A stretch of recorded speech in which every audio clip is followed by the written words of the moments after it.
Bonjour mes bien-aimés et bienvenue pour ce nouveau partage autour de la parole de Dieu. Nous continuons sur ce thème que nous avons commencé la semaine dernière concernant le mariage. Quelle est la pensée de Dieu sur le mariage? Et je vous ai dit, c'est une grande série qu'on a commencé depuis quelque temps déjà, qui n'est pas une série à la suite, mais qui est une série qui va parler de comprendre la pensée de Dieu. On a fait la première fois le rejet, la deuxième fois on a fait le renouvellement de l'intelligence et cette fois-ci on est sur le mariage. Quelle est la pensée de Dieu sur le mariage? Beaucoup de serviteurs de Dieu ont des choses à dire en prenant les textes bibliques, en les prenant comme ça, sans réfléchir. Je vous dis toujours, apprenez à lire la Bible à la lumière du Saint-Esprit. Quand je dis ça, c'est parce que avant de ouvrir votre Bible, priez, demandez la conduction, la guidance et l'intelligence renouvelée par le Saint-Esprit pour pouvoir comprendre la parole de Dieu. Parce que le Saint-Esprit va vous parler sur cette parole-là. Pour les enseignants, même comme pour tout le monde, le Seigneur va vous expliquer qu'est-ce qu'il a voulu dire par son serviteur dans la Bible. Il va aussi vous expliquer comment ça va vous parler à vous dans votre situation. Tout ce que je vous dis, tout ce que je vous enseigne, c'est pas simplement une compréhension biblique, comme ça, une intelligence. Non, c'est le Seigneur qui a mis ça en moi, me permettre de comprendre les choses pour que je puisse vous les expliquer à vous. Et d'ailleurs, c'est un truc que j'ai toujours fait avant même de savoir que j'étais appelée au ministère. Dès que le Seigneur m'expliquait un truc, j'éprouvais le besoin de l'expliquer aux autres. Dire, ah, le Seigneur, mais tu sais pourquoi Jésus, il a pleuré avant d'aller à la croix. Tu sais pourquoi ceci, tu sais pourquoi cela. Le Seigneur m'a expliqué, le Seigneur m'a expliqué. Et j'étais extraordinairement bluffé parce que effectivement quand tu lis la Bible et que tu le prends à la lumière du Saint-Esprit, il y a beaucoup de choses que tu vas comprendre. Il y a des choses qui sont écrites, il y a eu des traductions, il y a eu des personnes qui ont écrit des choses, mais sous l'inspiration du Saint-Esprit. Et encore même, il y a des Bibles aujourd'hui qui sont traduites d'une façon un tout petit peu bizarre, d'accord? Donc, il faut prendre les textes qui se rapprochent le plus des originaux, mais non seulement ça, vraiment apprenez à lire la Bible en priant. Apprenez à lire la Bible en demandant au Saint-Esprit de vous éclairer, parce que je vous assure, si vous ne n'êtes pas renouvelé dans votre intelligence par le Saint-Esprit, vous allez prendre des textes, vous allez dire, ah, c'est écrit, par exemple, là, on est en train de parler du mariage, c'est écrit que ce que Dieu a uni, ne le désunissez pas, et vous allez faire des choses que ce n'est pas ça la pensée de Dieu. Vous allez comprendre d'autres choses. Oui, il faut absolument qu'on se marie dans le Seigneur. Vous allez croire que c'est ça que Dieu veut. Tu te maries absolument qu'avec un chrétien. C'est pas que ce n'est pas vrai. C'est que la pensée de Dieu, ce n'est pas seulement que tu te maries avec un enfant de Dieu, d'accord? Mais c'est que tu te maries avec la personne taillée sur mesure pour toi. La semaine dernière, je vous ai partagé plusieurs choses. Il y a des choses que j'ai oublié de dire. J'ai oublié de dire. De toute façon, je vous ai dit déjà la semaine dernière que quand je vais refaire le point à chaque fois sur le message de la semaine dernière, avant de prêcher la semaine suivante, je ferai le point et je reviendrai sur les points où j'ai pas été précise, où j'ai oublié des choses, d'accord? Et déjà, certainement, il y a des choses que j'ai oubliées. J'ai oublié, quand je vous parlais des mauvaises raisons pour se marier, je vous ai dit que la liste n'est pas exhaustive. Vous pouvez mettre tout plein de choses que vous voulez. Quand je parlais par exemple des finances, il y a des gens qui se marient parce que nous sommes dans une situation inflationniste, d'accord? On ne va pas se mentir. Et même avant la montée encore de l'inflation elle a commencé depuis très très longtemps, d'accord? Ça n'a pas commencé depuis 2020 ou depuis 2019. En tout cas, il y a eu plusieurs inflations. Donc les gens, en fait, tu vas voir que les gens vont se mettre en couple parce que c'est beaucoup plus facile. Des adultes qui ont déjà fait leur vie, qui ont été mariés, qui ont des enfants, reviennent chez leurs parents parce que les situations financières sont difficiles, d'accord? Donc il y a des gens qui se marient parce que c'est beaucoup plus facile de gérer au niveau finance, au niveau logistique, au point que quand une femme va demander le divorce à un homme, il va devenir fou parce que comment je vais faire, je pourrais plus voir mes enfants au quotidien, qui va m'aider pour la nourriture et toutes ces choses-là. Je vous signale que j'ai pas mis la semaine dernière, mais j'aurais pu le mettre. La place de la femme, c'est pas dans la cuisine, d'accord? C'est pas comme ça. Dieu n'a pas mis la femme pour être que dans la cuisine et l'homme ne cuisine pas. D'ailleurs, en tant qu'homme, apprenez à cuisiner. C'est bon pour vous. Moi, j'ai appris à cuisiner, on m'a appris à cuisiner parce que dans ma culture, on apprend aux femmes à cuisiner. Mais je me suis toujours dit, le jour où j'aurai un fils, je vais l'apprendre à cuisiner. Parce que c'est la base des bases. Tu ne vas pas les vivre et tu ne sais pas cuisiner. Même pour toi, pour ton propre. Parenthèse fermée. J'ai dit quelque chose aussi pour faire des enfants, les mauvaises raisons pour se marier pour faire des enfants. Ça, j'en ai parlé. Mais il y a une autre chose que j'ai pas dite parce que pendant que je lisais mes points, j'ai confondu un peu. Pour les enfants. Il y en a parmi vous qui voulez vous marier parce que vous avez déjà des enfants, parce que on vous a mis une certaine pression en vous disant mais c'est mieux, comme ça les enfants vont porter le même nom de famille, comme ça ceci, comme ça cela, et c'est mieux pour les enfants d'être dans un foyer équilibré, comme ça quand ils vont commencer à poser des questions, etc., vous allez vous marier pour ces raisons-là. Et c'est pas une bonne raison pour se marier. Il n'est pas bon que l'homme soit seul, je lui ferai une aide semblable. Je vous ai dit que en anglais, il y a une particularité, il y a une des versions en anglais qui dit, quand il dit suitable, ça veut dire taillé sur mesure pour la personne. Et pour vous parler de ça, je voudrais vous raconter quelque chose, une expérience que j'ai vécue je crois que c'était en 2019. Parce que c'était vraiment, en fait, il y a des saisons où le Seigneur me prépare intensivement pour quelque chose. Et en 2017, non pas en 2017, en 2016, j'ai eu une phase où le Seigneur me préparait intensivement. Et en 2017, 2018, 2016, c'était vraiment, il a commencé à me parler de mon futur époux. 2017, ça a continué un tout petit peu, mais c'était beaucoup plus sporadique. 2018, 2019, c'était intensif. Donc, que ce soit pour le ministère ou la famille ou d'autres choses, ou même ce qui se passe dans le monde ou dans les ministères, il y a des saisons comme ça où le Seigneur intensivement va me préparer, va me dire des choses, et ça va être cette période-là. Donc, c'est pour ça que vous avez toujours l'impression, elle part toujours de cette année, elle part toujours, oui, mais parce qu'intensivement, ces années-là, ce sont des années charnières où le Seigneur me prépare. Donc, pour revenir à cette histoire de créateur et de personnes taillées sur mesure, il faut que vous compreniez quelque chose. La semaine dernière, j'ai dit quelque chose, je ne sais pas si vous l'avez bien saisi. Le mariage, c'est important pour Dieu. C'est Dieu qui a créé le mariage. C'est une institution de Dieu. Donc, il ne veut pas que vous vous mariez avec n'importe qui, parce que tout le monde n'est pas taillé sur mesure pour vous. Je vais vous donner des exemples au niveau des ministères, par exemple. Vous voulez épouser quelqu'un qui a, par exemple, un ministère apostolique, c'est pas évident. Vous voulez épouser quelqu'un qui a un ministère prophétique, de prophète, c'est pas évident. Moi, je suis un prophète et je vois comment je fonctionne, je vois ma sensibilité, je vois comment j'aime ma solitude. Dieu ne peut pas m'envoyer n'importe qui. Et aussi, je vous disais quelque chose par rapport au mariage, c'est que je sais que beaucoup d'entre vous, on vous a enseigné que vous pouvez épouser qui vous voulez, tant que c'est un chrétien, c'est bon. C'est important d'épouser un chrétien. Je ne suis pas en train de vous dire de ne pas épouser un chrétien, d'accord? Mais en tout cas, ce qui est important, c'est d'apprendre à consulter Dieu. Pourquoi j'insistais sur le Saint-Esprit la semaine dernière, sur le fait d'avoir une intimité? Parce que quand vous avez déjà votre intimité, votre vie, votre discipline spirituelle avec Dieu, quand vous vivez des moments charnières dans la vie, vous ne vous faites pas avoir. Et quand bien même vous allez flancher en vous faisant avoir un petit moment, le Seigneur m'avait dit ceci, j'assure tes arrières. Parce que du moment que tu es dans la main de Dieu, Dieu va pas te laisser aller au casse-pipe, d'accord? Jamais il va te laisser prendre une décision parce qu'il sait que tu es son enfant et que tu l'écoutes et que tu cherches toujours sa voix, tu cherches toujours à entendre sa voix. Il va te dire, ah non, là, tu n'as pas compris. Le pasteur Atom Sumboma, quand il parlait une fois, il a donné son témoignage sur le mariage. Il parlait, oui, je crois qu'il enseignait aussi sur le mariage. Et il a dit quelque chose une fois qui m'a vraiment marqué. Il avait fait un rêve, il rêvait, il y avait une personne dans son église qui... oui, je crois que c'était dans son église ou dans le groupe où il était en tant que chantre. Et il disait que cette personne, il était intéressé par cette personne et qu'il voulait vraiment faire quelque chose avec la personne. En tout cas, bien sûr, il a consulté Dieu. C'est pour ça que je vous dis, oui, on va vous donner des enseignements, on va vous donner des bases. C'est pour que vous ne fassiez pas des bêtises, c'est que vous ayez un cadre et que vous ne sortiez pas de ce cadre-là et que vous n'alliez pas faire n'importe quoi. Mais en tout cas, c'est important que vous ayez votre intimité avec le Saint-Esprit. C'est lui qui va vous conduire vers la vérité. Et la vérité de votre futur conjoint, de votre future conjointe.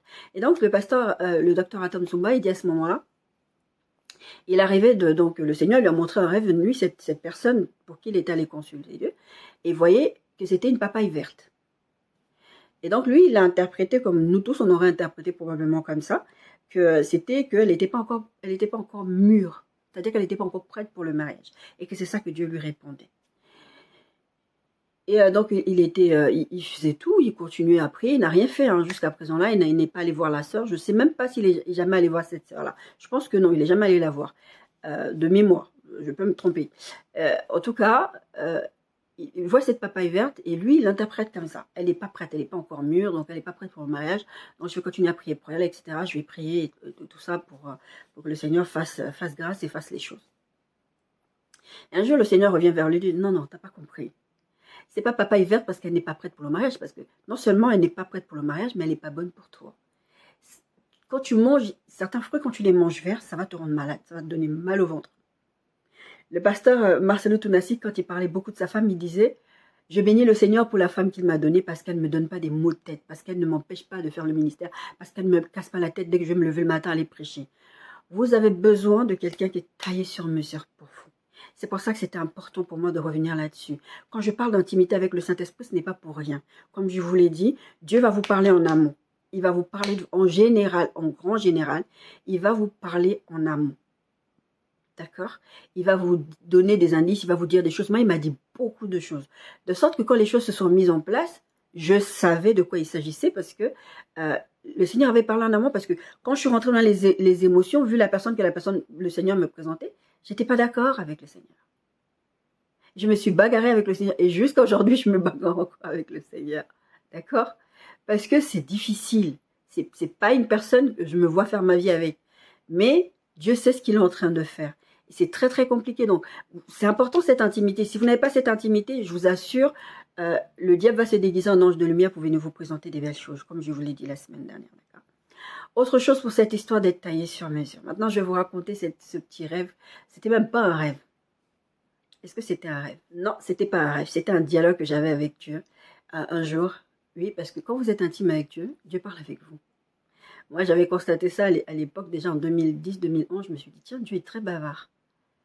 J'entends des fois des gens dire, non, Dieu ne parle pas beaucoup, il choisit ses mots. Non, non, non, Dieu est très bavard. Quand tu veux bavarder avec Dieu, Dieu va bavarder avec toi.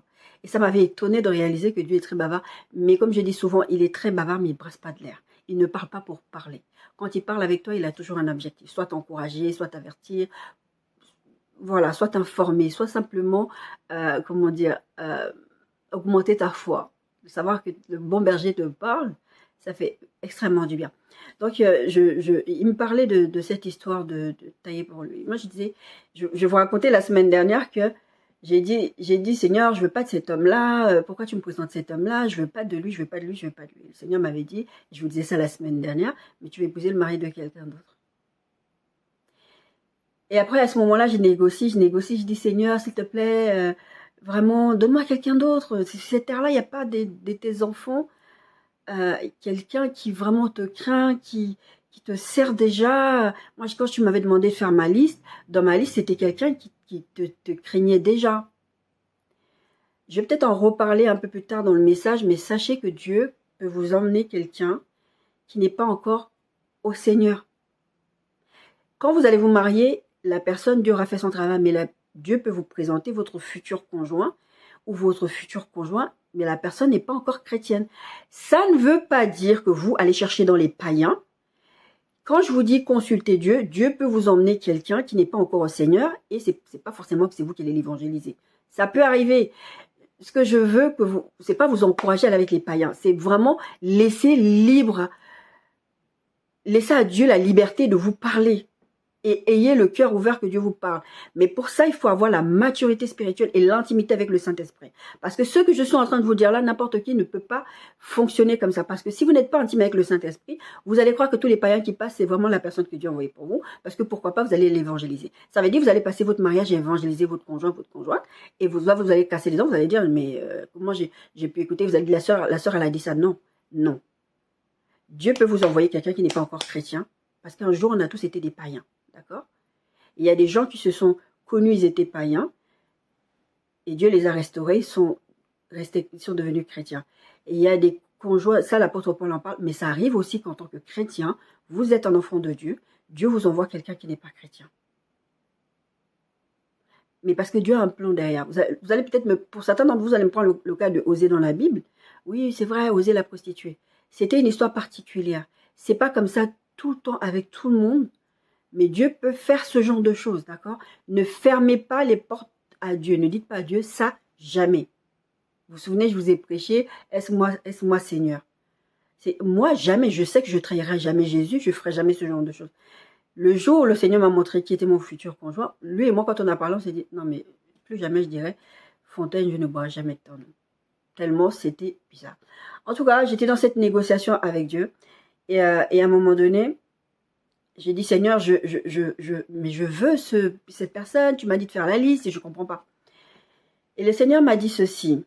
Je ne sais pas si c'était le même jour, c'était après, parce que c'était vraiment une bagarre. Ça a duré pendant longtemps. Je vous dis jusqu'à aujourd'hui, j'ai encore du mal avec ça. D'accord? Et le Seigneur me dira, tu sais, toi, tu es le genre de personne, tu veux la facilité. J'ai dit, mais Seigneur, en fait, en gros, c'est pas ça le but. C'est pas ça le but. Quand on est un enfant de Dieu, on veut quelqu'un qui te sert, qui est chrétien. Il dit non, attends. Tu veux la facilité. Toi, tu es comme ce genre de personne qui veut un sac de créateur. Je vous disais que Dieu est le créateur. Tu veux un sac de créateur. Et le nom qu'il avait cité pour me donner l'exemple, c'était Louis Vuitton. Il m'a dit, toi, tu veux un sac Louis Vuitton. Tu veux un homme que le créateur a fait ceci, comme ça, comme ça, comme ça. Tu veux ça, mais tu ne veux pas payer le prix. Et j'ai dit, Seigneur, c'est pas écrit dans la Bible que. Parce que moi, quand Dieu me dit des trucs, j'ai dit, mais c'est écrit dans la Bible ça. Et il va m'expliquer pourquoi il s'est écrit comme ça dans la Bible. D'accord? Et j'ai dit, mais Seigneur, je comprends pas là. Parce que la personne, moi, je pensais qu'il était déjà chrétien. Mais il n'est même pas encore. Bon, il est catholique, tout ça. Mais le genre de catholique, je ne suis pas pratiquant. Le genre de catholique qui craint même pas Dieu, quoi. Enfin, et le genre de personne, non, je vois pas pourquoi. Et pour moi, c'était une punition. C'était une punition. Je disais, Seigneur, tu me punis parce que j'ai eu un enfant en mariage et tout ça. Donc, je sais que ce n'est pas vrai. D'accord? Il faut apprendre à remplacer votre réalité par la vérité. Et la vérité, c'est que je sais que ce n'est pas vrai. Mais j'avais tellement mal que le Seigneur me dit, c'est lui. Mais je dis, Seigneur, franchement, t'es sérieux? Et il me dit, tu veux un sac de créateur de la marque Louis Vuitton, mais tu ne veux pas payer le prix. Tu sais, quand tu payes un sac de créateur, tu payes beaucoup de choses. Tu payes le nom de la marque du créateur, donc Louis Vuitton. Tu payes la main-d'œuvre, super qualifiée. Tu payes les matières premières super qualifiées, de très très bonne, d'excellente qualité. Tu payes tout un tas de choses qui vont avec la marque Louis Vuitton. Quand tu payes un sac Louis Vuitton, tu t'attends pas à ce que ton sac se casse. Toi, tu veux quoi? Tu veux un sac Louis Vuitton de AliExpress. Et tu vas prendre ce sac Louis Vuitton, il va pas faire le temps, le sac va finir par se casser. Tu vas dire, ah, bon, c'est pas grave, je l'ai pas payé si cher que ça, je vais aller le changer. Il me parlait de conjoint. Le Seigneur me parlait de conjoint. Le Seigneur est très très créatif, d'accord? Il me parlait de conjoint. Il dit, tu veux un sac AliExpress, mais Louis Vuitton, mais AliExpress, parce que tu veux pas payer cher. Parce que la personne que je suis en train de te proposer, ça te coûte. J'ai un passif avec cette personne. D'accord? Ça te coûte, tu l'aimes pas, tu as des problèmes avec lui, etc. Déjà, je vous disais la semaine dernière, dans ma liste, il y a des choses qui me disaient, oui, tu vois ça. Tu voulais ça parce que tu étais en souffrance. Tu as eu des souffrances dans ton enfance, etc. C'était l'image. Il n'y a que Dieu pour te donner des images. Comme Jésus parlait en parabole, il n'y a que Dieu pour te donner des images comme ça. D'accord? Je sais que je prends le temps pour vous expliquer toutes ces choses, mais c'est important, on est en train de parler de mariage, de quelque chose qui est important pour votre destinée. Donc j'ai dit, je prendrai le temps de faire le nombre de semaines qu'il faut. Et j'étais choquée, le Seigneur continuait à balancer le flot des paroles, il me dit, toi tu veux un sac Louis Vuitton qui va casser. Moi, la personne que je te propose, c'est la personne qui va faire le temps avec toi. Vous savez, l'épouse de Marcelo Tenassi, c'était celle qui devait faire le temps avec. Elle avait un temps avec lui. La mort les a séparés. Cette personne va faire le temps avec toi. Et toi, tu ne veux pas, parce que tu ne veux pas payer ce prix. Ce prix est beaucoup trop élevé pour toi. Tu souffres de cette relation-là. Tu ne veux pas de cette relation parce que tu as un passif avec cette personne, parce que tu souffres de la façon dont cette personne t'a traité, de la façon dont sa famille t'a traité. Et maintenant, tu refuses d'entrer dans cette relation, même si c'est moi qui suis en train de te parler. Tu veux quelque chose qui va moins te faire souffrir, mais qui ne fera pas le temps avec toi. Et je peux vous dire que pendant toute cette période-là, le Seigneur ne parlait pas qu'à moi, il parlait à ma fille, il parlait à une de mes sœurs de cœur aussi. Et une de mes sœurs, une fois, le Seigneur m'a montré aussi que il y a quelqu'un qui allait se présenter dans ma vie, qui allait vraiment avoir toutes les qualités de sac Louis Vuitton et qui n'est pas le sac Louis Vuitton. D'accord? Et cette personne-là allait venir voir ma famille, faire des trucs, et vraiment, l'idéal, le gendre idéal. Vraiment tout ce que moi, je rêverais d'avoir comme futur époux et tout ce que ma famille rêverait pour moi. Mais que cette personne ne serait pas bonne pour moi. Et un jour, j'ai fait un rêve, et je vais vous parler de ce rêve. Là, aujourd'hui, j'avais dit que je devais prendre le célibat un tout petit peu, mais je préfère vous dire toutes ces choses pour que vous compreniez. Le mariage, c'est pas des blagues, d'accord? C'est pas un jeu. On est en train de parler de mariage, je vous donne mon témoignage. Je vous ai dit que j'allais vous donner mon témoignage, j'allais vous donner... Bon, pour l'instant, je me suis pas mariée. Il y a des raisons pour ça, je vous en parlerai aussi. Et donc, le Seigneur me montre qu'il y a quelqu'un qui va venir avec des apparences d'être la bonne personne pour moi. Et que tellement... En fait, je suis tellement en souffrance, je veux tellement pas la personne que Dieu me propose que je vais refuser en disant non, c'est pas possible, ça peut pas être Dieu. Et je vais aller vers cette personne qui a l'apparence de la bonne personne et qui a la politique de ses moyens, etc., etc. Et à un moment, je dis à Dieu, mais enfin, est-ce que c'est mauvais quelque part que quelqu'un a la politique de ses moyens, que quelqu'un... Et un jour, je fais un rêve. Et je rêve quelqu'un qui me fait quelque chose de très sale, qui commence par le mot S, de Sodome et Gomorrhe. Et moi, je me rappelle que j'ai écouté un prédicateur une fois qui disait « Quand vous faites certains rêves sexuels, c'est de l'impudicité, etc., etc. » Et moi, pendant que j'étais en train de faire ce rêve-là, je suis là « Non, c'est de la publicité, ça peut pas être de Dieu. » Je refusais ce rêve. Sauf que ce rêve, toute la journée, ça tournait dans ma tête toute la journée, ça voulait pas partir. Je priais, je prenais autorité, je dis « Ça, c'est l'impudicité, ça, c'est l'impudicité. » Et je dis « C'est pas normal. » Le rêve ne voulait pas partir. Et je suis allée dans la présence de Dieu. L'intimité avec le Saint-Esprit. Et comme ces périodes-là, moi je suis quelqu'un, je vous ai dit, j'avais une discipline comme ça. Ces derniers temps, c'est pas trop ça. Mais le Seigneur a parlé à un moment où c'était précis. J'étais dans une discipline vraiment comme ça, entendre la voix de Dieu. 3 jours par semaine, je jeûnais sans demander quoi que ce soit à Dieu. C'était juste pour être dans la présence de Dieu, pour parler avec Dieu. C'est pour ça que je recevais tous ces trucs. Et c'est pour ça que je continue encore à recevoir toutes des choses, d'accord? Parce que déjà, je suis un enfant de Dieu. Et 2, je suis appelé au ministère de pasteur. Et troisièmement, je suis appelé au ministère de prophète. Donc, d'accord, il y a plein d'informations comme ça que le Seigneur me donne. Et je ne comprenais pas. Et le Seigneur, à un moment donné, quand je suis allée dans sa présence, il me dit, souviens-toi ce que je t'ai dit. Parce que quand je vous enseignerai sur les rêves, je vous dirai toutes ces choses. Il m'avait dit, quand tu fais un rêve et que tu n'arrives pas à comprendre ce que ça veut dire, il y a une astuce que je vais te donner. Regarde dans le naturel et tu comprendras les implications spirituelles. Et quand il m'a rappelé ça, j'ai revu le rêve. Franchement, ça tiltait pas dans ma tête. Je suis partie sur Internet, j'ai dit, se faire Sodome et Gomorre, ça veut dire quoi ça? Et dans la langue française, quand tu parles de Sodome et Gomorre, je sais pourquoi je dis ça, d'accord? Parce que, voilà, j'ai pas envie de choper les oreilles des gens, vous avez très bien compris de quoi je parle. Ça veut dire se faire entuber. D'accord? Ça veut dire se faire avoir. Et là, ça m'a tellement choquée parce que j'étais aussi dans une période où j'enseignais sur les rêves, etc. à certaines personnes de mon entourage. Et j'étais choquée. Parce que j'avais toujours entendu dire quand tu vois du sexe dans un rêve, quand tu vois certaines situations dans des trucs sexuels dans un rêve, c'est que c'est de l'impudicité, sirène des eaux, enfin, esprit de mari de nuit, des choses comme ça. On m'avait enseigné des choses comme ça. Enfin, j'avais entendu des enseignements comme ça. Et moi, personne ne m'avait jamais dit que des fois, Dieu peut utiliser des trucs. En fait, Dieu voulait me choquer.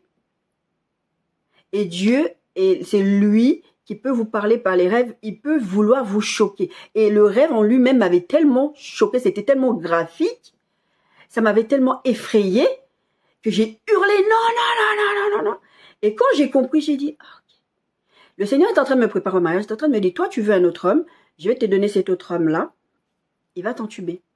Tu vas te faire avoir, parce que tu es tellement dans le refus de ce que je te dis, tu vas te faire avoir.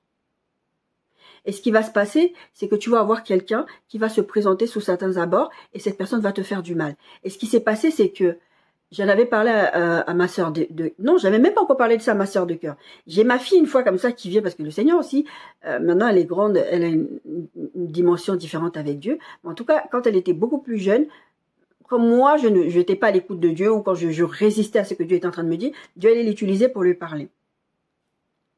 J'ai l'impression aujourd'hui là que je suis pas en train de prêcher sur la Bible, mais c'est important que je vous dise ces trucs-là parce que des fois vous faites des rêves, vous voyez des trucs, vous dites non, ça peut pas être de Dieu, c'est trop sale, d'accord? Et Dieu est en train de vous préparer au mariage et Dieu est en train de vous préparer ces choses-là et c'est important de le dire.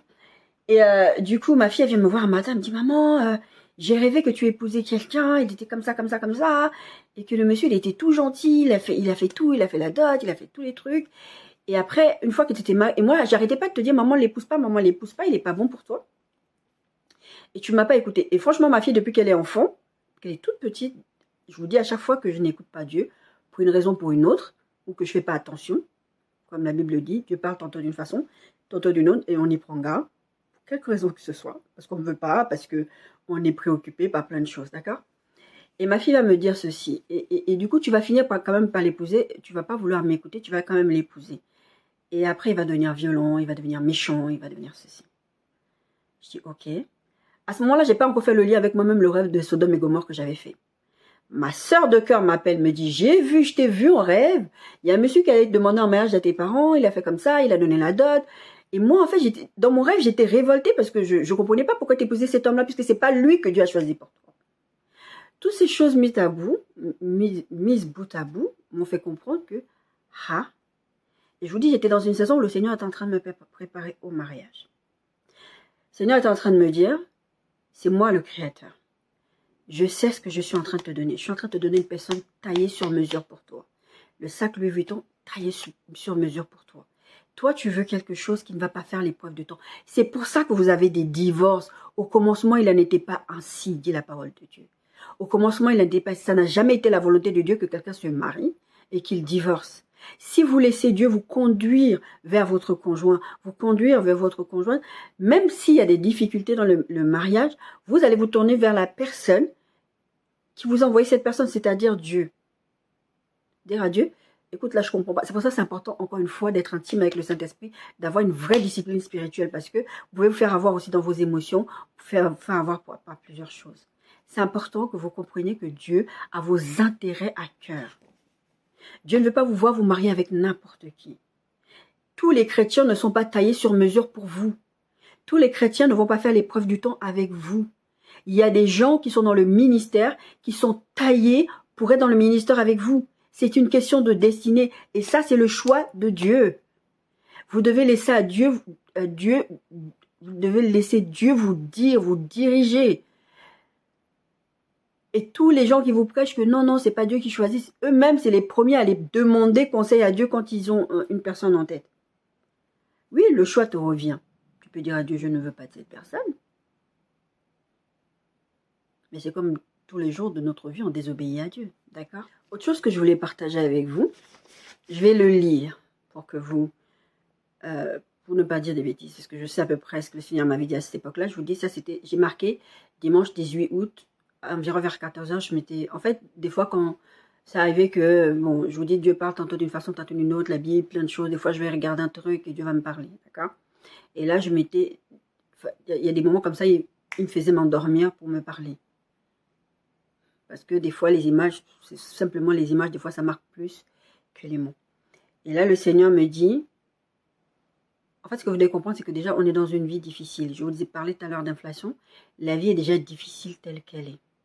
Donc, Dieu ne va pas nous amener dans des choses qui sont encore plus difficiles que ça. Quand vous êtes à deux, ça ne doit pas être plus difficile que quand vous étiez seul. D'accord? Seigneur me dira ceci, sais-tu pourquoi je n'ai pas laissé le peuple à la sortie d'Égypte passer par le chemin le plus court? Quand vous lisez la Bible, quand vous regardez ce passage-là, parce qu'il y avait des peuples tout autour de cet endroit-là et ils sortaient d'Égypte. Ils sortaient de 430 ans d'esclavage, d'accord? Ils sortaient d'une situation déjà très très compliquée. Et le Seigneur pouvait leur faire passer par un chemin plus court. Mais s'ils passaient par le chemin le plus court, ils allaient se retrouver face à des peuples qui allaient les guerroyer. Il les a emmenés dans le désert, non seulement pour les sortir de la mentalité égyptienne, mais pour les éviter d'aller encore dans une guerre qui n'était pas nécessaire pour leur croissance et pour leur intimité avec Dieu. Et le Seigneur me dira, je ne leur ai pas laissé passer par ce chemin parce qu'ils n'étaient pas prêts à affronter la guerre. Je ne les aurais jamais envoyés dans un truc qui allait les détruire. Et là, sur ce message-là que je suis en train de vous lire, le Seigneur me parlait de couple. Il me parlait toujours de cette même personne. Il me parlait de relations amoureuses. J'ai compris que malgré les apparences, il ne m'aurait jamais envoyé cette personne si je n'avais pas été prête pour cette relation. Dieu ne peut pas vous envoyer au casse-pipe. C'est ce que j'étais en train de vous dire tout à l'heure. La vie est déjà difficile. Dieu ne va pas vous envoyer dans des situations difficile. Dieu, la Bible dit que Dieu ne va pas vous tenter, vous mettre une épreuve plus que ce que vous pouvez supporter. Et le mariage n'est pas censé être une épreuve que vous devez supporter simplement. Il y a des challenges dans le mariage parce que la Bible dit que les bénédictions de l'Éternel ne se font suivre. Il ne la fait suivre. Donc c'est la dernière fois le Seigneur m'a reparlé de ce verset-là. Que moi je pensais que c'était ne se font suivre d'aucun chagrin. Mais non, non. C'est Dieu, lui, ne la fait suivre d'aucun chagrin parce qu'il sait ce qu'il te propose. D'accord? Donc Dieu va tailler la personne sur mesure. Il y a une personne taillée sur mesure pour toi que Dieu prépare dans le secret. De la même manière que moi, il est en train de me préparer. Et de la même manière aussi qu'il est en train de te préparer. Maintenant, on va entamer sur ce que j'avais dit qu'on allait entamer cette semaine. On va l'entamer. Je vous dis, on va prendre le temps de traiter ça. Pour parler du mariage, on ne peut pas faire n'importe comment. Alors, j'ai dit la semaine dernière, on va parler de célibat. Avant de parler de mariage, je vais aborder ces questions de célibat rapidement. Non, en tout cas, je vais en parler. Le célibat, c'est un don. Si on vous a enseigné que le célibat, c'est une malédiction, que le célibat, c'est mauvais, que le célibat, etc. Non, le célibat, c'est un don. 1 Corinthiens 7, verset 7. Je voudrais que tous les hommes fussent comme moi, c'est l'apôtre Paul qui parle, mais chacun tient de Dieu un don particulier, l'un d'une manière, l'autre d'une autre. À ceux qui ne sont pas mariés aux aveux, je dis qu'il est bon de rester comme moi. Il parle de mariage. Le célibat est un don. Le célibat doit vous permettre de travailler votre intimité avec Dieu. Vous savez, le temps de désert. Ça n'a pas à être un moment où vous n'êtes pas épanoui, où vous êtes malheureux, où vous êtes en souffrance. Non. Et très souvent, parmi vous, il y a des gens qui ne sont pas mariés parce qu'ils vivent mal leur célibat. Si vous vivez mal votre célibat, vous êtes dans une espèce d'idolâtrie. Ça veut dire que vous allez chercher chez votre partenaire qui vous rend heureux, ça va devenir la prunelle de vos yeux, ça ne veut plus être Dieu. Et Dieu ne veut pas que vous mettiez quelqu'un d'autre à sa place. La Bible dit que Dieu ne permet à personne de prendre sa gloire.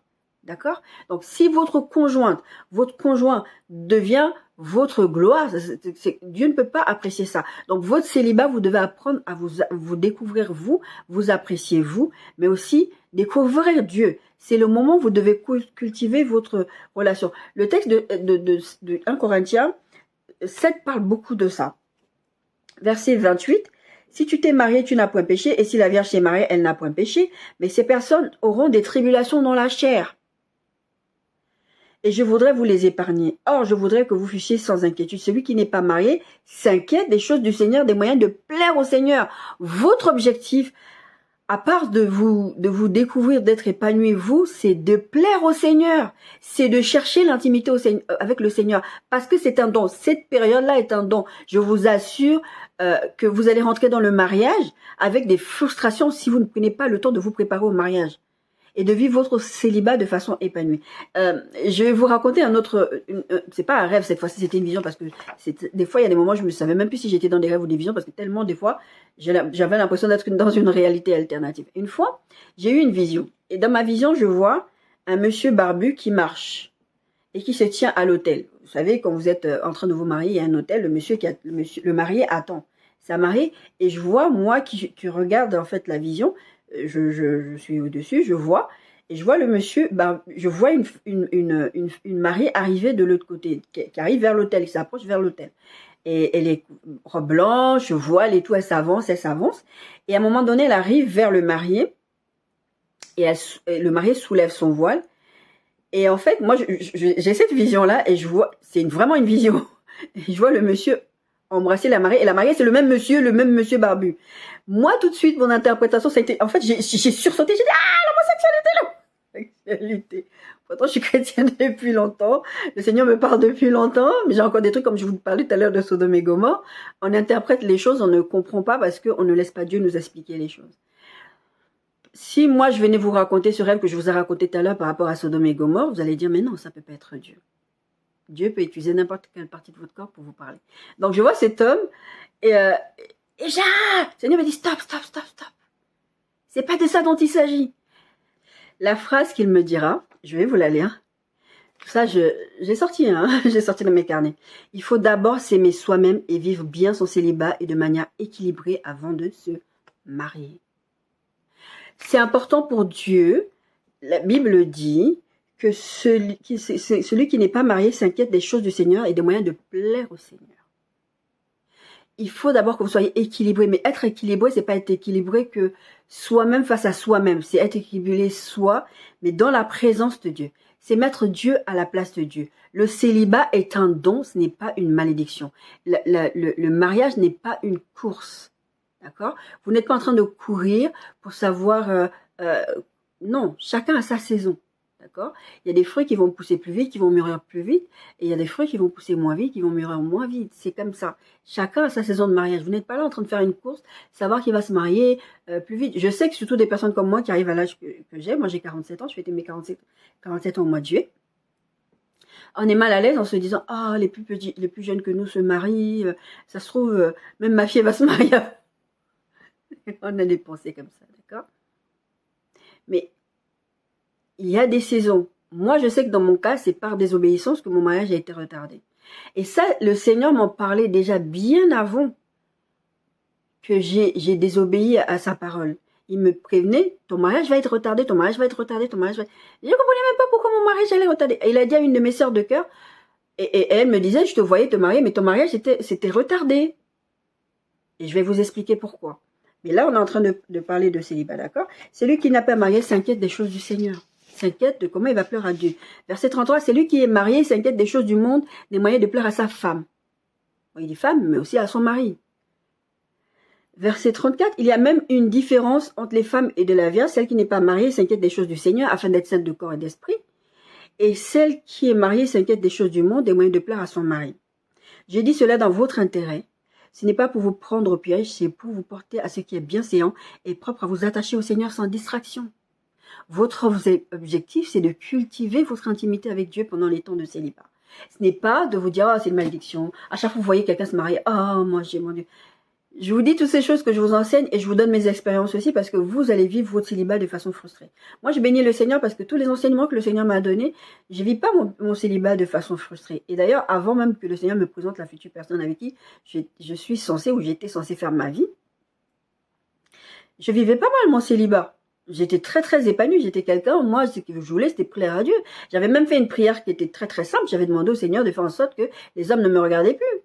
Parce que je me faisais embêter dans la rue, je me faisais harceler, j'en pouvais plus. Non pas que je sois un top modèle, mais quand même, des fois je me regarde dans l'œil et je dis Seigneur, tu m'as quand même fait une belle femme.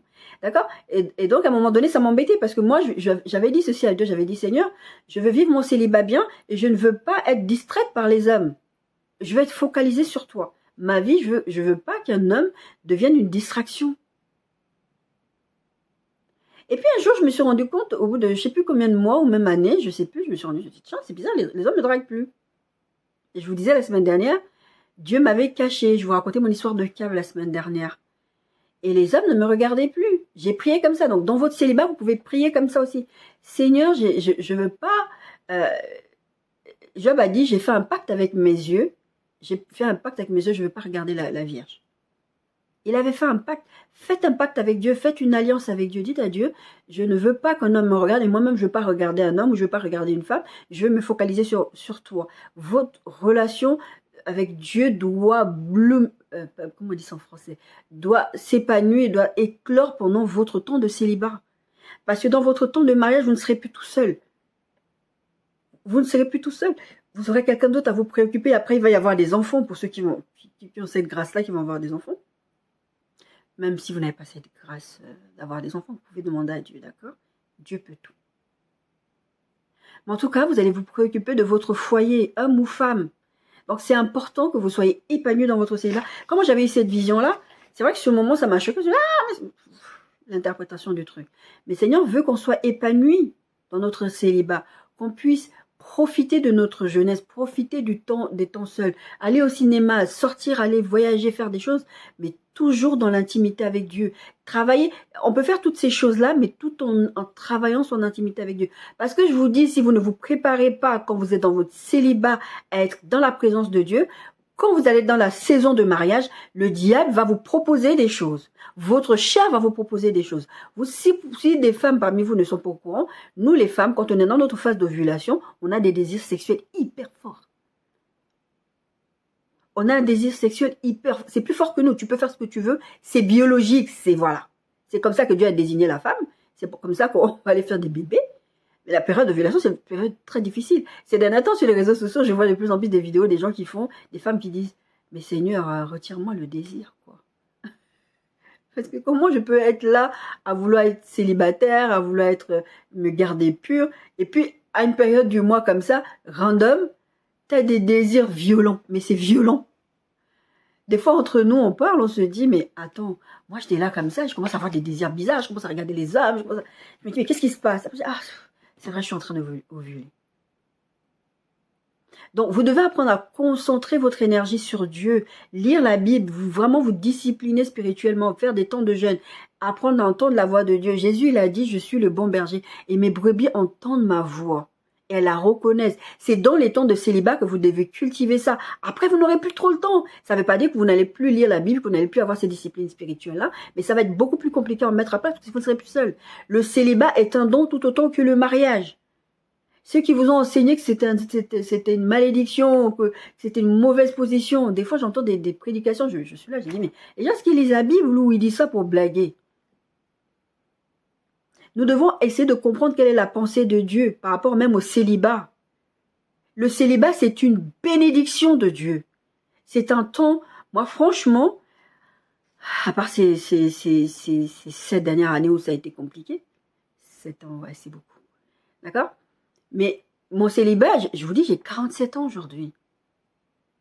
Je ne l'ai jamais vécu mal. J'ai toujours pris bien parce que le Seigneur m'a récupéré à un moment donné dans ma vie où j'étais en train de mourir, il m'a récupéré. Il m'a dit de célébrer la vie parce qu'il m'a rendu la vie, il m'a rendu ma dignité. Mais vous croyez que moi, quand je suis sortie de la dépression, des tentatives de suicide, j'étais concentrée sur un homme. Au début, oui, parce que je venais d'être sauvée et tout ça, je me suis dit, ah, la Bible le dit, parce que moi, je savais que j'avais une addiction, je vous ai parlé de pornographie, toutes ces choses-là, et pendant le célibat, vous devez nettoyer toutes ces choses-là. Vous devez demander au Seigneur de vous purifier.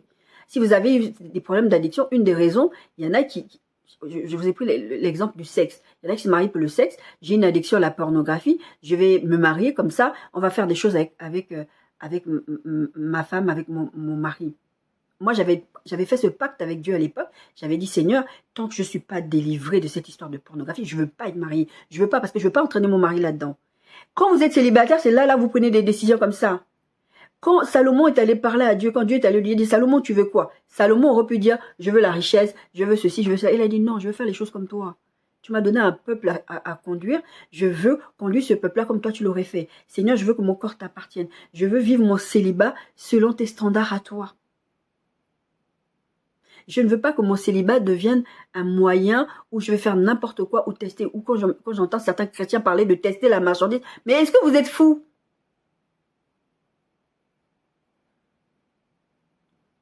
C'est important que vous viviez le célibat selon Dieu. Matthieu 19, 4, 12.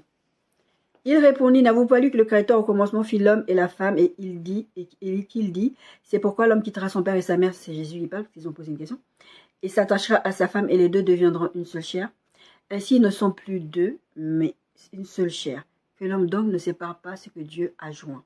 Pourquoi donc lui dirent-ils, Moïse a-t-il prescrit de donner à la femme une lettre de divorce et de la répudier? Il leur répondit, donc Jésus leur répondit, c'est à cause de la dureté de votre cœur que Moïse vous a permis de répudier vos femmes. Au commencement, il n'en était pas ainsi. Mais je vous dis que celui qui répudie sa femme sauf pour infidélité et qui en épouse une autre comme un adultère. Ses disciples lui disent, si telle est la condition de l'homme à l'égard de la femme, il n'est pas avantageux de se marier. Ce texte, on peut l'utiliser dans le célibat comme dans le mariage. D'accord? Dans la partie sur le célibat comme dans la partie sur le mariage. Il a répondu, tous ne comprennent pas cette parole. Mais seulement ceux à qui cela a été donné. Car il y a des eunuques qui le sondaient le ventre de leur mère, c'est-à-dire qui sont castrés, qui n'ont pas de désir sexuel. Il y a des gens comme ça qui se marient, qui font même des enfants, mais qui n'ont aucun désir sexuel. J'ai écouté tout plein de podcasts là-dessus, des gens, ils ne sont pas... Et c'est comme en ce moment, je suis dans les gens qui chantent, mais dans le monde, je dis, il y a des chantres qui se perdent. Il y a des eunuques qui se perdent. Vous vous mariez, vous n'êtes pas fait pour ça.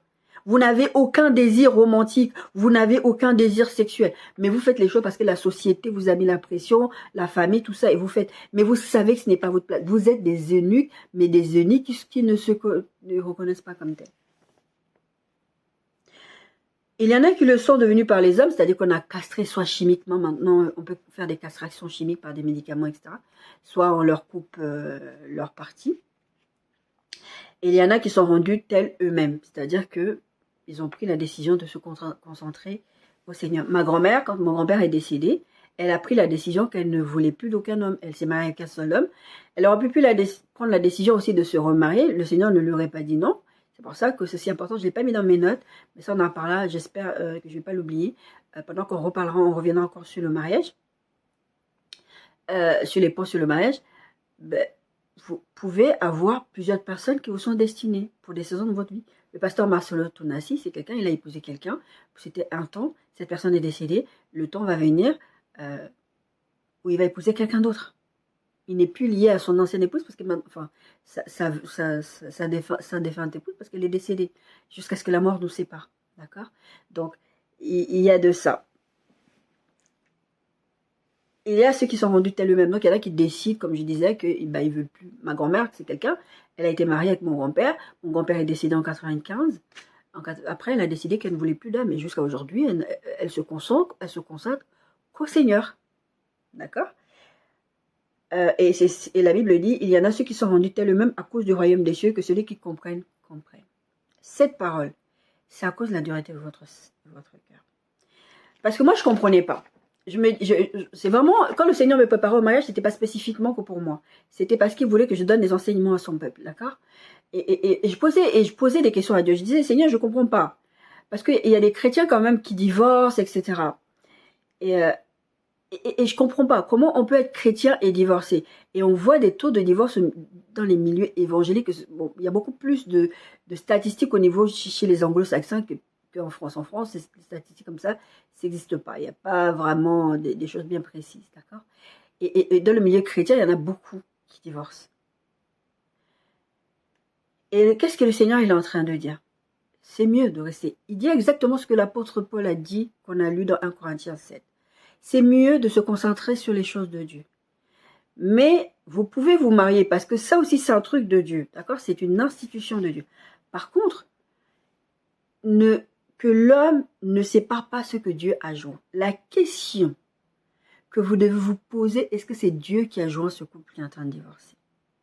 Dieu peut restaurer un mariage. Hein. Ça, c'est la base. Dieu peut restaurer un mariage.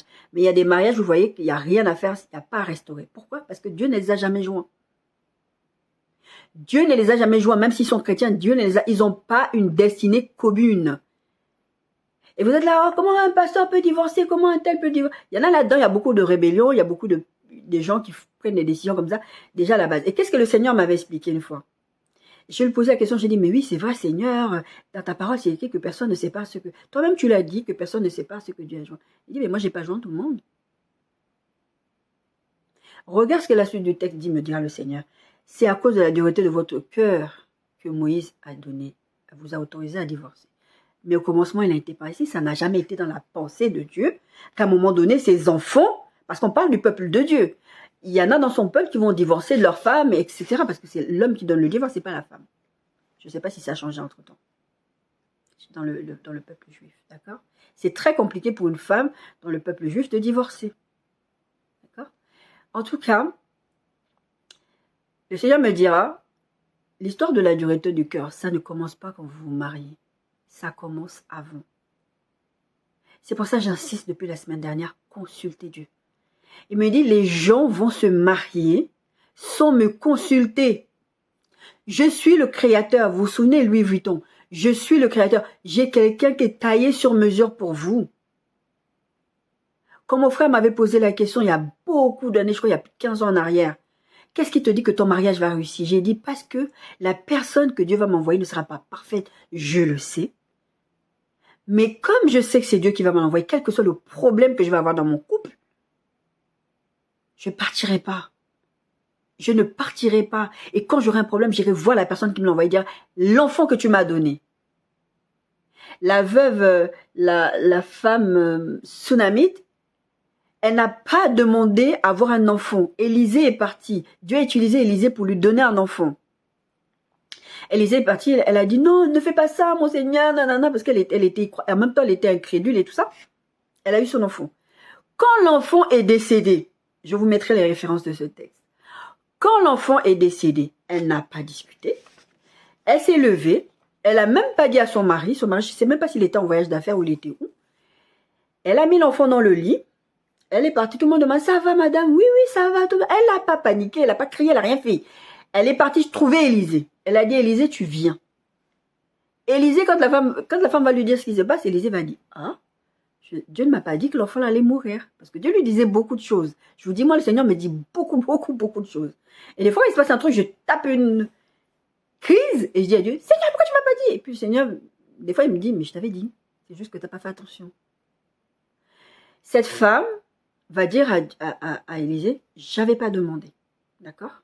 Je n'ai jamais, quand je te faisais ma place dans ma maison pour que quand tu fais tes voyages, tu viens ici, je ne t'ai jamais demandé, à aucun moment tu m'as vu, je paraphrase, à aucun moment tu m'as vu venir te dire, je veux un enfant homme de Dieu.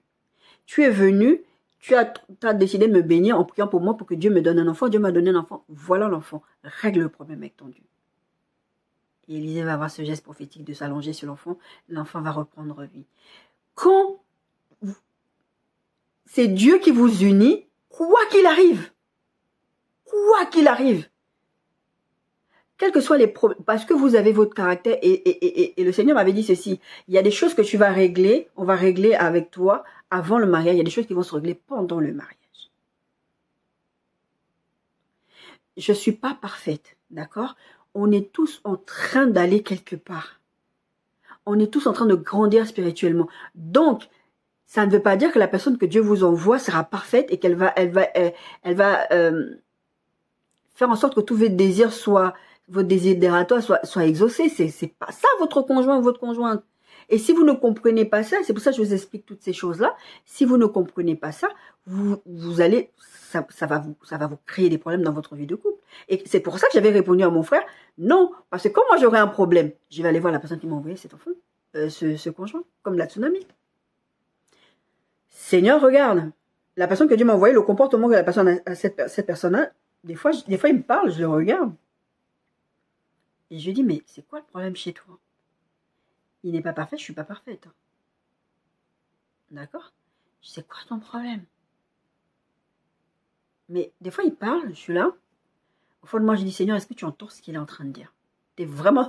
Par contre, je suis encore dans la phase où j'ai dit, t'es vraiment sûr que c'est vraiment la personne que tu as choisie? Parce que lui, il est vraiment bizarre. Il n'a pas l'air, il ne te craint pas du tout.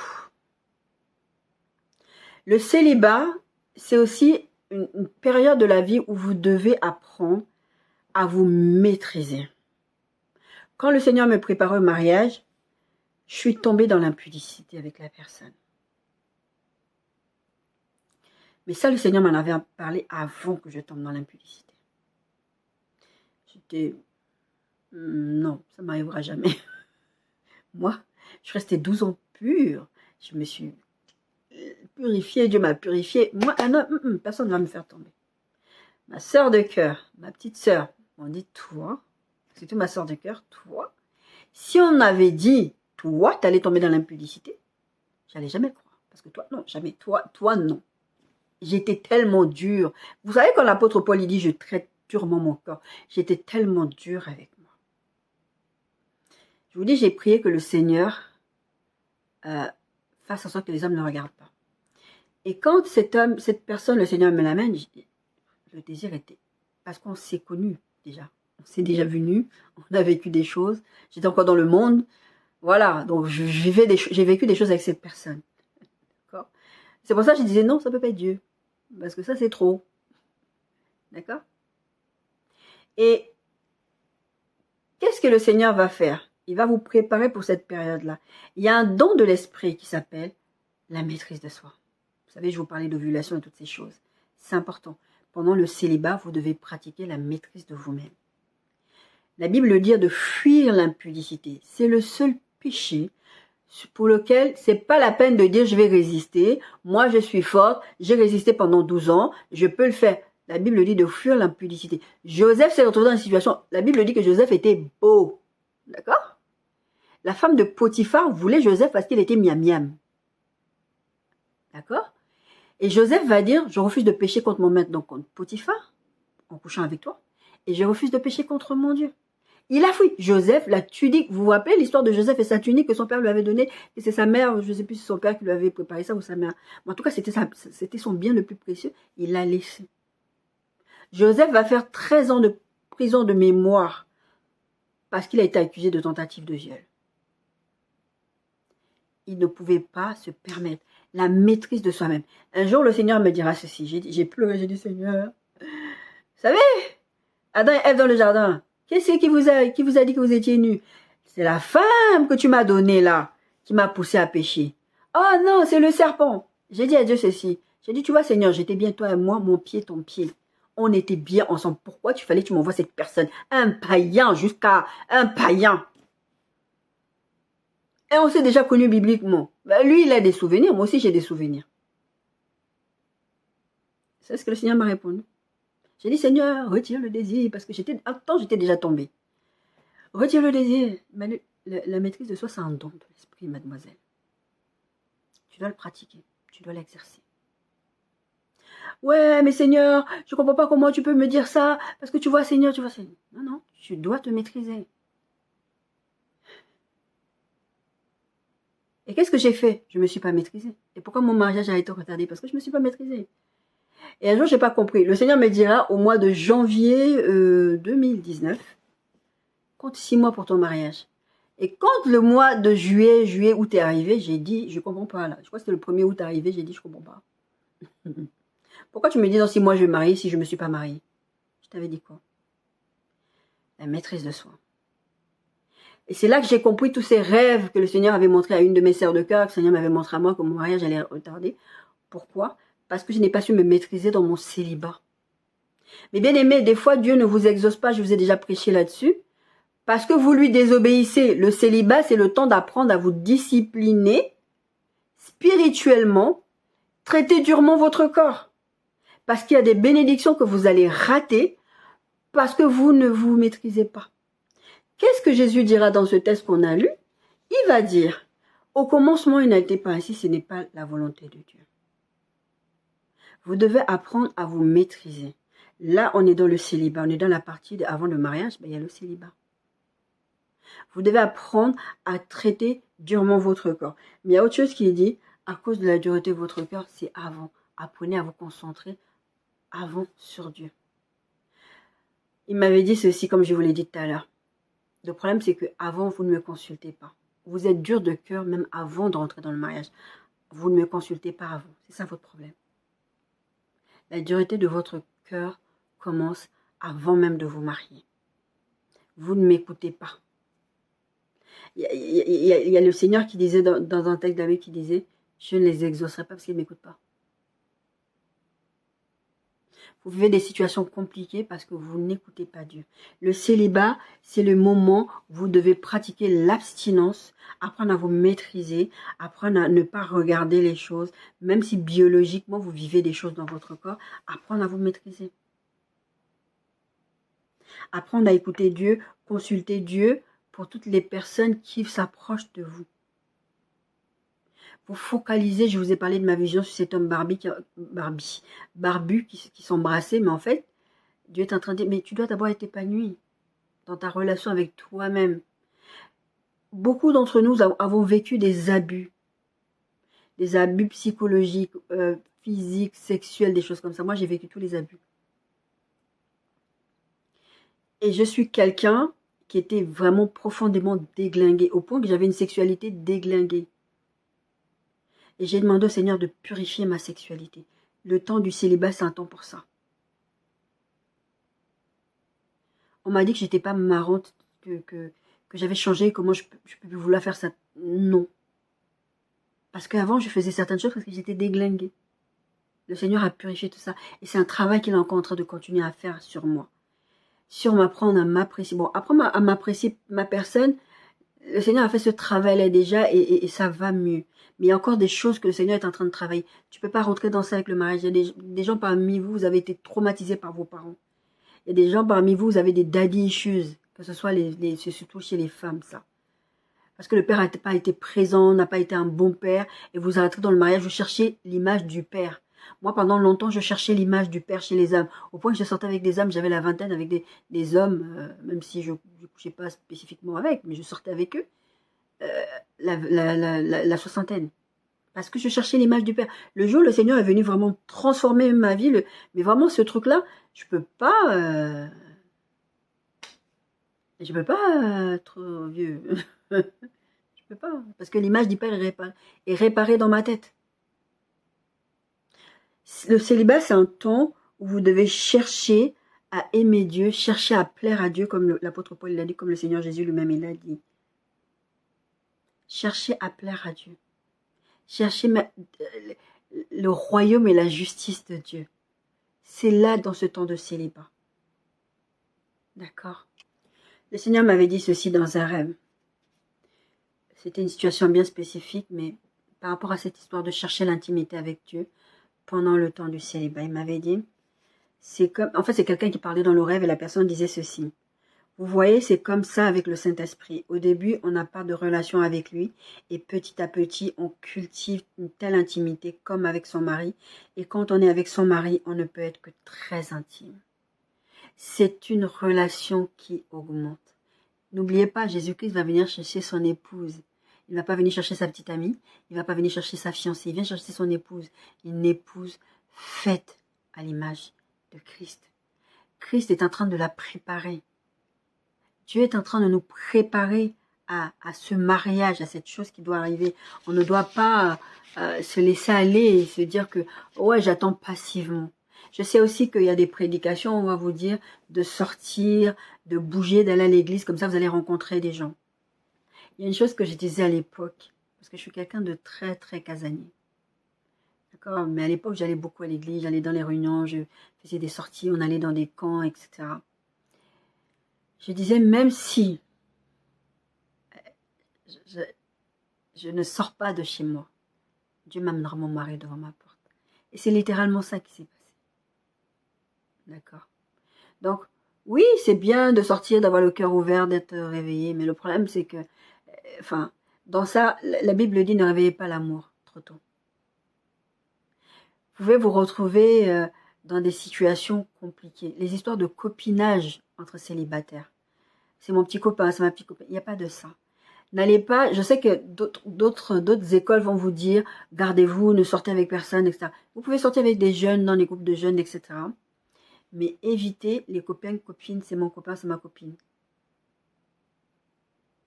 Arrêtez de croire que vous maîtrisez la situation. Vous pouvez glisser très facilement dans le célibat. Et quand vous commettez l'impudicité, au-delà des choses que vous pouvez perdre avec Dieu, des bénédictions, vous pouvez rater des saisons qui vont être retardées. Vous pouvez choper des maladies spirituellement transmissibles. Vous pouvez choper des choses que vous ne... On peut vous voler votre étoile, vous pouvez vivre des choses, vous allez commencer à avoir des maladies, des choses que vous n'aviez pas avant. Échange par les rapports sexuels. Le célibat, c'est le temps où vous devez vous concentrer sur Dieu. Ne pas vous mettre en danger spirituellement. Être intime de plus en plus, c'est un processus, c'est ça le mot que je cherche. C'est un processus avec Dieu. Vous devez chercher Dieu pour vous-même. Pas le pasteur, pas le prophète. Vous devez chercher Dieu pour vous-même. Quand je vous parle souvent d'intimité avec le Saint-Esprit, c'est pour toutes ces choses. Si vous ne cherchez pas à connaître Dieu pour lui-même, pas pour ce qu'il va vous donner, pour lui-même, il y a des choses que vous n'allez pas vivre et il y a des choses que vous allez vivre et ce n'était pas la volonté de Dieu. Au commencement, il n'en était pas ainsi. Vous allez avoir l'impression que c'est Dieu qui veut ça, mais ce n'est pas Dieu qui veut ça. Vous êtes dans des situations compliquées parce que vous cherchez les problèmes. C'est vrai, quand vous mettez dans une situation compliquée, moi je me suis mis dans la situation compliquée, c'est pas parce que j'ai cherché les problèmes. L'immoralité sexuelle, c'est quelque chose qui arrive tellement vite. Vous allez rater des choses. Je vais vous raconter un autre rêve. Aujourd'hui, je vous ai parlé de beaucoup de rêves. Je vous ai donné les versets de la Bible, j'ai parlé de la pensée de Dieu. Je vous ai donné beaucoup d'exemples de rêves et tout pour que ça vous parle. Quand le Seigneur est en train de me prévenir par rapport à la maîtrise de moi-même et à l'impudicité, une fois j'ai fait un rêve où je me voyais avec la personne que Dieu m'avait envoyée justement dans un hôtel à Paris. En fait, la tension sexuelle était tellement forte que j'en pouvais plus. Et vraiment, c'était un avertissement de Dieu. Et donc, dans ce rêve, lui et moi, parce que dans la réalité, en fait, il y avait une très très grande tension sexuelle. On luttait, on essayait, on tombait, on se séparait, on disait non, c'est bon, je veux plus, non, bref, on essayait par nos propres moyens et ça n'a jamais fonctionné en fait. Et donc, cette nuit-là, je fais un rêve où je me vois dans un hôtel. On avait décidé, lui et moi, dans le rêve, qu'on allait avoir des rapports sexuels. Parce que de toute façon, c'est bon, il y en a marre de la tension sexuelle, il y en a marre de la maîtrise de soi-même, c'était ça. Et donc, on va dans la chambre d'hôtel et on se retrouve là en face de l'autre, on commence à se déshabiller et à un moment donné, on se regarde, t'as un préservatif? Non, j'ai pas de préservatif. Et toi, t'as un préservatif? Non, j'ai pas de préservatif. Il faut que je trouve un préservatif. Donc, je prends sa chemise, je suis en petite culotte, je prends sa chemise, je dévale les escaliers parce que de mémoire, et c'est vrai, dans la vraie vie, je suis comme ça. Je suis quelqu'un, vous allez déposer quelque chose, vous allez oublier, vous allez déposer. Moi, je l'ai vu. En fait, je l'ai enregistré quelque part dans ma tête. Je l'ai vu quand vous allez demander, je cherche mon truc, ou je cherche ma clé, ou je cherche mon téléphone. Je dis, c'est à tel endroit parce que je l'ai vu. Je l'ai spoté. Et ben, dans ce rêve, sûrement, c'était ça qui s'était passé. J'avais vu qu'il y avait un distributeur de préservatifs. Et donc, du coup, je me suis pas arrêtée parce que je pensais que lui, il l'avait ramené dans mon rêve. Et donc, du coup, on est là, je dévale, je suis en petite culotte, hein, je mets juste sa chemise, je sors. Je suis obsédée par avoir des rapports sexuels avec lui. Et donc, je vais sur ce distributeur, je mets une pièce, et vous savez ce qui sort? Des lingots d'or. Des lingots d'or sortent. Et je suis comme ça, je m'énerve devant l'appareil, je dis, mais, attends, je comprends pas, je suis venue pour des préservatifs, moi je dois avoir des... Vous savez, dans les rêves, on est très vrai. Dieu, souvent, il nous parle dans les rêves parce que dans les rêves, tu ne vas pas te cacher derrière ta journée, derrière mettre un masque. Dans les rêves, tu es vraiment toi. C'est le vrai toi qui parle. Et dans mon rêve, c'est la vraie moi qui était là, focalisée sur ce que je voulais avoir des rapports sexuels avec ce monsieur. Et que lui aussi, d'ailleurs. Mais je vais parler pour moi. Et donc, des lingots d'or tombent. Et je me tourne et je vois une dame de ménage qui arrive. Et je lui dis, excusez-moi, vous savez où il y a une pharmacie? Parce que je sais qu'on peut acheter des préservatifs dans une pharmacie. Elle m'explique, oui, vous sortez comme ça et vous prenez sur la droite, il y a une... Et je commence à partir, elle me dit, madame, vos lingots d'or. Et je dis, je m'en fous des lingots d'or, moi ce que je veux c'est un préservatif. Quand je me suis réveillée, j'ai compris ce que le Seigneur était en train de me dire. Tu vas même rater des bénédictions financières parce que tu es en train de coucher avec cet homme. Tu veux tellement coucher avec cet homme. Et c'est vrai, j'ai eu une situation financière très compliquée depuis 7 ans. Ensuite, donc je sors, je cours, je vois la pharmacie. Et dans tout ça, je suis en train de cavaler pour trouver des préservatifs. Et je vais vers la pharmacie. Je vois marqué pharmacie avec le logo pharmacie, vous savez, le serpent, le truc vert, tout ça. Et je regarde dans la vitrine, je vois des robes de mariée. Et je dis, mais pourquoi il y a des robes de mariée dans une pharmacie? Depuis quand il y a des robes de mariée dans une pharmacie? Et donc je rentre, je dis, madame, je cherche des préservatifs. Ah madame, excusez-nous, on vend plus de, on ne fait plus, en fait, ils ne vendent plus de préservatifs. C'est maintenant devenu une boutique de mariée. Et je commence là, et je vous dis, dans mon rêve, je me mets à l'engueuler. Je lui dis, mais c'est pas normal, vous êtes une pharmacie, les gens viennent chercher des préservatifs, comment ça s'appelle préservatif? Et mon rêve se termine, enfin il se termine pas parce qu'en fait je me vois partir et je sais que dans mon rêve je m'entends, en fait je sais que je suis en train de cavaler dans tout Paris pour trouver des préservatifs pour coucher avec cet homme. Le Seigneur est en train de me donner un avertissement. Ça va te coûter tes finances et ça va te coûter le mariage. Vous savez, je vous ai dit tout à l'heure, 6 mois à partir de janvier tu vas te marier. Le Seigneur m'avait prévenu. Mais en fait, c'est pour ça que je vous dis souvent, quand le Seigneur vous interdit quelque chose, quand le Seigneur vous avertit, ne mettez pas le nez. Parce que moi, une fois que j'avais mis le nez dedans, c'était foutu. J'arrivais plus à me sortir de ça. Et quand le Seigneur me parlait, ton mariage va être retardé, ton mariage va être retardé. Moi, au début, j'interprétais ça comme, il va y avoir un petit couac au début du mariage. Genre, vous savez, quand vous faites des mariages, des fois, par exemple, le DJ, ou je ne sais pas, il se passe quelque chose dans les cuisines, dans les coulisses. Non, j'avais pas compris quand je faisais ces rêves-là, de quoi il s'agissait. Effectivement, je vous dis, j'étais censée me marier depuis 2019. C'est important que votre célibat soit votre ancrage avec votre relation avec Dieu. C'est là que vous devez éviter vraiment l'impudicité, chercher l'intimité avec Dieu. Ce que je vous dis, l'impudicité, je vais vous prêcher là-dessus. Le Seigneur m'a demandé de prêcher là-dessus. Je vais vous prêcher là-dessus. L'impudicité va vous entraîner des conséquences. Vous allez rater des choses. Le célibat, c'est important. C'est une relation qui se bâtit. Aucune relation ne se bâtit du jour au lendemain. La personne devient ton meilleur ami, la personne devient ton époux. Même ton époux, ça se construit, cette relation-là.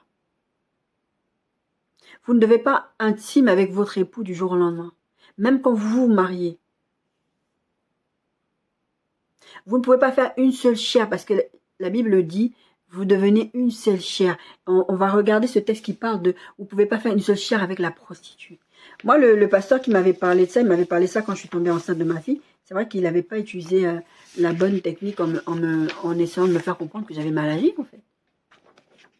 Il ne va pas me dire que je suis une prostituée, quand même. Bah oui, tu es une prostituée. Je compris ce qu'il voulait dire, mais c'était pas comme ça. C'est à cause de la dureté de votre cœur que Dieu vous autorise à faire certaines choses. C'est ça que je vous disais la semaine dernière, il y a des choses que vous voyez dans la Bible, vous pensez que c'est la volonté de Dieu. Mais dans la Bible, il y a des choses qui sont de la volonté de Dieu, il y a des enseignements que Dieu veut que vous tirez, et il y a des choses, pardon, que vous devez prendre de la vie des uns et des autres.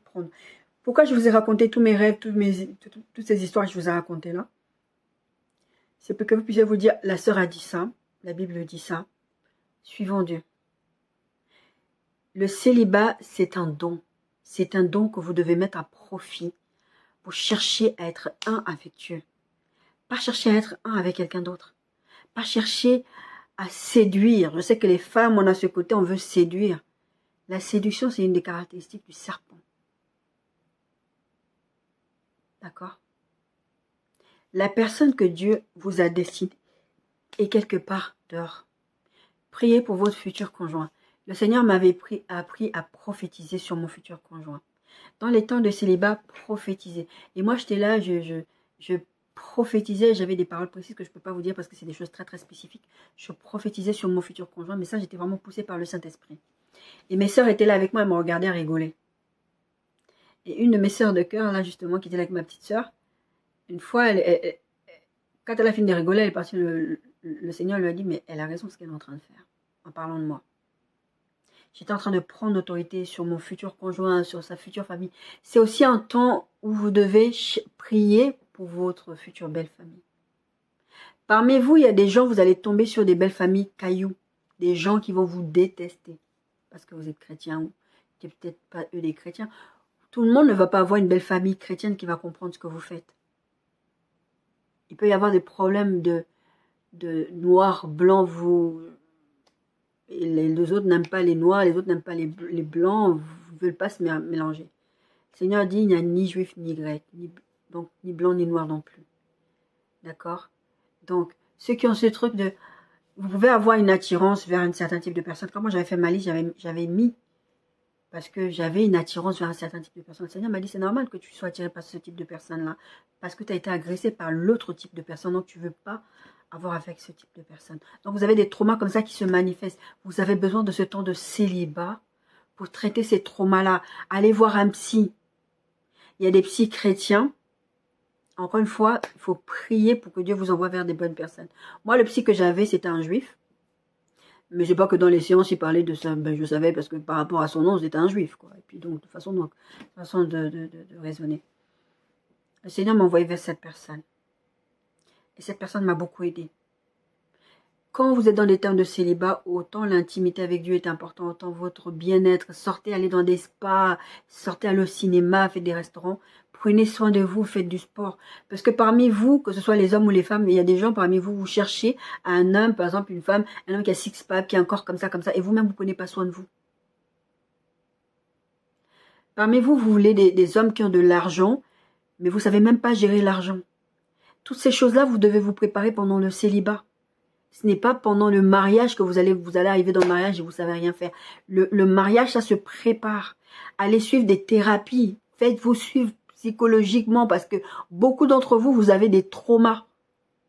Et vous allez rentrer dans le mariage et vous allez vouloir que votre conjoint règle votre trauma. C'est pas le travail du conjoint. Le jour où le Seigneur m'a délivré de la phobie, il m'a dit ceci. C'est pas un démon qui te torture. Oui, les démons profitent de cette peur que tu as pour t'embêter, pour te faire croire que tu n'es pas délivré, que tu n'es pas restauré, etc. Mais ça, c'est un trauma qui vient de ton enfance. À chaque fois que tu passes à cet endroit et que tu as peur, saisis la main de Dieu. saisis la main de ton papa. Parce que tu n'as pas été rassuré, sécurisé dans tes émotions quand tu étais enfant. C'est pour ça que tu as peur et tu as peur de tout. Et c'est vrai, je suis quelqu'un qui avait peur de tout. Je suis encore en train de travailler avec ça dans le Saint-Esprit. C'est dans le célibat que vous devez travailler ça. C'est pas dans le mariage, vous allez casser les pieds à votre conjoint ou votre conjointe. Votre conjoint ou votre conjointe n'est pas votre psychologue. Bien sûr qu'on est là pour avoir une oreille attentive pour l'autre, etc. On parlait encore de ça dans le mariage, mais c'est important que vous travaillez votre célibat avec Dieu. Je voulais faire vraiment quelque chose de rapide par rapport au célibat, mais finalement, j'ai dit pas mal de choses. Encore une fois, cette série que je suis en train de faire, en même temps, je vais donner beaucoup de détails, mais en même temps, je ne vais pas donner assez de détails parce que ça dépend de votre situation. Je ne peux pas couvrir tous les éléments. D'accord? Mais vous devez prendre les versets que je vous ai donnés, ce que la parole de Dieu dit, et votre situation, et même tous les rêves que j'ai partagés avec vous, et voir comment Dieu vous parle par rapport à ça. Vous avez le droit de ne pas être d'accord avec moi, mais vous avez le devoir de vous tourner vers Dieu. Vous avez le devoir de consulter Dieu.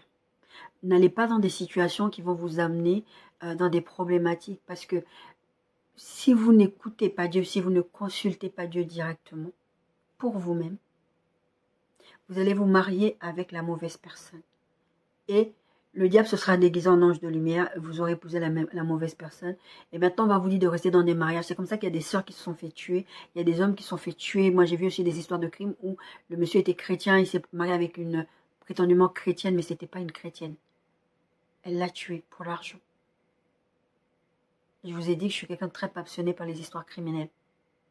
Si vous ne consultez pas Dieu, vous allez dans des problèmes. C'est pour ça que Jésus disait, au commencement, il n'en était pas ainsi. Vous avez entendu que vous pouvez divorcer, etc. Mais ce n'est pas la volonté de Dieu pour vous. Ouais, mais...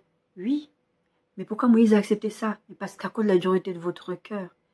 Et quand le Seigneur me révélera, quand le Seigneur me dira, mais la dureté de votre cœur, ça commence pas dans le mariage, ça commence avant quand vous ne consultez pas Dieu. C'est pour ça que vous vous retrouvez dans des problèmes.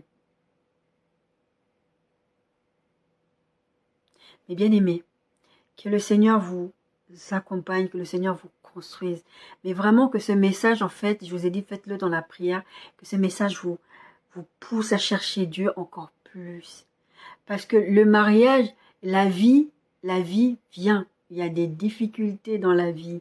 Je vous disais la semaine dernière, ce que le Seigneur m'a enseigné ces derniers temps, c'est que vous devez vivre votre relation, votre mariage, comme votre relation avec Dieu.